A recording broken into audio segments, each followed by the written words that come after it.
जनता के बीच में जाकर के यदि उससे जो फीडबैक मिलती है उसके आधार पर अपना निर्णय लेता है तो यह एक बड़ी उपलब्धि मानी जाएगी। और जो कार्य करता है उसके लिए चुनाव और चुनाव नहीं होना कोई बहुत महत्व नहीं रखता कि कोई चुनौती नहीं है और विकल्प नहीं तैयार।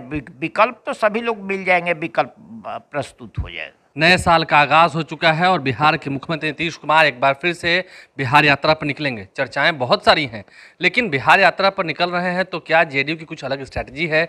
इस वक्त हमारे साथ वशिष्ठ नारायण सिंह, जेडीयू के वरिष्ठ नेता, नीतीश कुमार के बेहद करीबी, इन्हें अपना अभिभावक मानते हैं। नीतीश जी निकल रहे हैं दादा बिहार यात्रा पर, कैसे देखते हैं इसे? क्या बात हो गई? अभी तो चुनाव भी नहीं कुछ। नीतीश जी ने तो अनेक यात्राओं को किया है, संकल्प यात्रा, सेवा यात्रा, इस ढंग से उन्होंने अनेक यात्राएं की और उन यात्राओं का उद्देश्य एक ही है कि जब व्यक्ति को लगे कि क्या करना चाहिए क्या नहीं करना चाहिए, उस समय लोगों के बीच में जा कर के और उनसे विमर्श करना, उनसे बात करना, यह एक ऐसा कार्यक्रम है जिसको महात्मा गांधी ने भी कहा था कि जब निर्णय की स्थिति में हो, जब आप दुविधा की स्थिति में हो, जो क्या किया जाए क्या नहीं किया जाए इस पर सोच रहे हो तो लोगों के बीच में चले जाइए।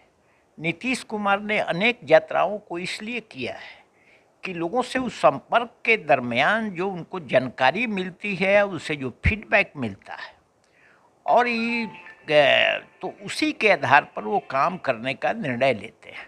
और ये इसलिए बहुत बड़ी बात है ये कि जो शासन का प्रमुख हो, जनता के बीच में जाकर के यदि उससे जो फीडबैक मिलती है उसके आधार पर अपना निर्णय लेता है तो यह एक बड़ी उपलब्धि मानी जाएगी। और एक ऐसा ये माने कार्यक्रम है जिसको जितनी प्रशंसा किया जाए उतना कम है। नहीं, लोग आश्चर्य में है कि अभी तो कोई चुनाव भी नहीं आना है, अभी लोकसभा चुनाव काफी देर है, अभी से ही क्यों निकल रहा है? यही महत्वपूर्ण है। जो अब तक जितनी यात्राएं उन्होंने की है उसमें चुनाव का सवाल नहीं उठता था, आज भी ये सवाल नहीं उठता है। इसलिए जो कार्य करता है उसके लिए चुनाव और चुनाव नहीं होना कोई बहुत महत्व नहीं रखता है। और नीतीश कुमार ने इसी उद्देश्य से इसी के तहत अब तक यात्राएं की है और यह भी यात्रा उसी के तहत हो रहा है। नीतीश कुमार राजनीति के चाणक्य माने जाते हैं। लगता है कि अब 2023 और 24 आ रहा है तो कुछ लोग कह रहे हैं कि नीतीश कुमार पीएम बनेंगे, पीएम मटेरियल हैं, बीजेपी कह रही है कि कोई वैकेंसी नहीं है। कैसे देखते हैं इस लड़ाई को? विपक्ष को ये एकजुट करने चले तो सबसे बड़ी बात है कि उन्होंने साफ साफ कह दिया है कि मैं प्रधानमंत्री का उम्मीदवार नहीं हूँ और इसलिए अब ये आप लोगों का चर्चा करना और इस पर बहस चलाना हम प्रासंगिक नहीं मानते हैं।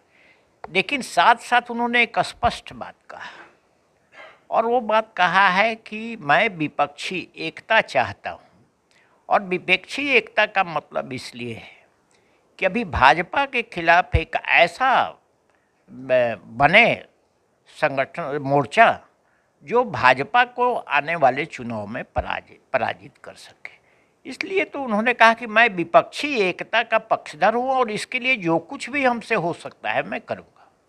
लगता है कि नीतीश कुमार का जो विजन है, अगर सभी लोगों को एकजुट करने में कामयाब हुए तो बीजेपी परास्त हो जाएगी। देखिए, भविष्य का सवाल भविष्य में ही। बीजेपी तो कहती है कि नरेंद्र मोदी का कोई विकल्प ही नहीं है देश में। अब बीजेपी कहती है तो नरेंद्र मोदी तो बीजेपी के बड़े नेता और भारत के प्रधानमंत्री भी हैं। यदि बीजेपी के लोगों को के कहने में ये आप रोक कैसे सकते हैं? लेकिन सच्चाई है कि देश की जो वास्तविक स्थिति है, बेरोजगारी है, महंगाई है, इन सब सवालों से यदि जनता को लगेगा कि सामने एक मोर्चा खड़ा दिखाई पड़ रहा है तो जनता साथ देगी। आपने देखा पहले के रिजिम में भी आपने इसका उदाहरण प्रस्तुत है कि जो लगता था कि इस शासन को हटाया ही नहीं जा सकता है, उस शासन को लोगों ने हटाया। तो इसलिए यह कहना कि कोई चुनौती नहीं है और विकल्प नहीं तैयार, विकल्प तो सभी लोग मिल जाएंगे, विकल्प प्रस्तुत हो जाएगा, इसलिए मैं मानता हूँ कि इसमें कोई दिक्कत नहीं। अंतिम सवाल आपसे, तेजस्वी यादव को कैसे देखते हैं जो कार्य कर रहे हैं? कुछ लोग कह रहे हैं कि देखिए जंगल राज वालों के साथ चले गए, हाथ मिला लिया। तेजस्वी का परफॉर्मेंस बहुत ही बेहतर, अच्छा और बिहार के लिए बहुत आगे के लिए शुभ है। और इस मैं उनके भविष्य को मंगल कामना करता हूँ कि वो और जिस ढंग से काम कर रहे हैं इस काम को और आगे बढ़ाने का काम करें।